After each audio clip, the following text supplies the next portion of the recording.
we will lower LTV or loan to value limit for HDB loans by 5 percentage points from 80% to 75%, bringing this in line with loans granted by financial institutions. This will encourage more prudent borrowing from home buyers and further stabilize the resale market. We have observed that buyers who take loans at higher loan-to-value ratios or LTV ratios disproportionately buy larger flat types and pay higher prices. But let's watch and monitor the impact of these measures on the overall resale market. Some home buyers may be concerned that the lower LTV limit may make it harder for them to finance their flats. First, let me assure you that the vast majority of HDB home loans will not be affected. Almost 9 in 10 of our buyers with HDB loans are already borrowing at LTV ratios of 75% or less. Second, the increase we are making to the EHG will help lower to middle income first-timer households.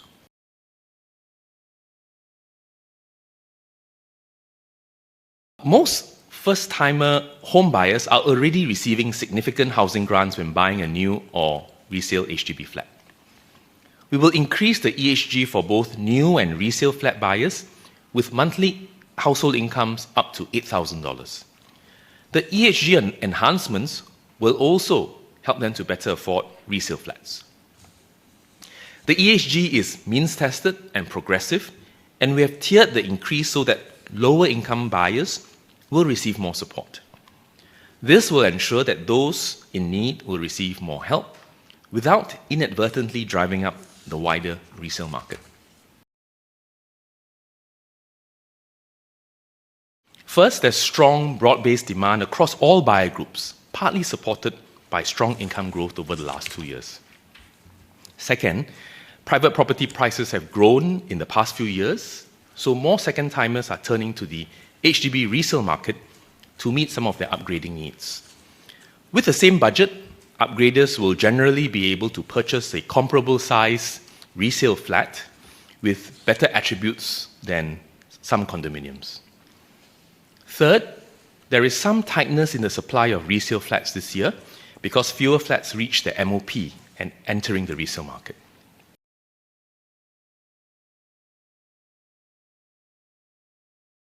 There is also some market psychology at work here. In recent months, record HDB resale prices have frequently made the headlines. But HDB flats with very high resale prices make up a very small proportion of all transactions, but capture the public attention. In the last 1.5 years, flats that cross the $1 million mark make up about 2% of all resale transactions. These are mostly maisonettes, executive apartments, jumbo flats, or 5-room flats in very good locations, high floors, or with very long remaining leaseholds. For 4-room and smaller flats, the most expensive ones are predominantly located in HDB estates in or very near to the city centre. They are very central, well served by transport connectivity and comprehensive amenities.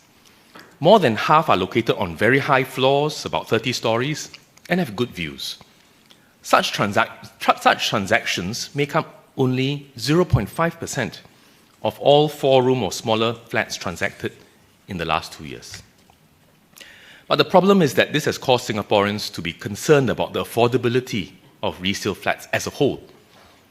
Flat sellers who are reading such news raise their expectations about how much their flat could bring, while flat buyers become anxious to secure flats before prices get higher.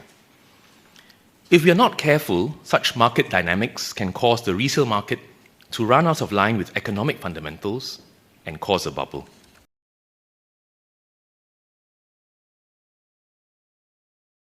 Both measures are effective from today.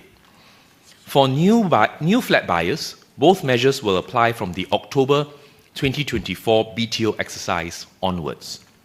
The measures will not be applied retrospectively to past sales exercises. This means that flat buyers who have planned their finances based on old rules and applied for flats in past sales exercises will not be affected by the new rules, even if they've received the queue number but not yet booked their flat. For resale flat buyers, both measures will apply to complete resale applications received by HDB on or after today. A complete resale application means that both the buyer and seller portions of the resale application have been submitted to HDB. I know that some buyers and sellers who are in the midst of a resale transaction may be concerned that this change may disrupt their housing arrangements. We will extend the revised EHG to them automatically so that they do not have to cancel their resale application and resubmit their resale flat application to qualify for the increased grant amount.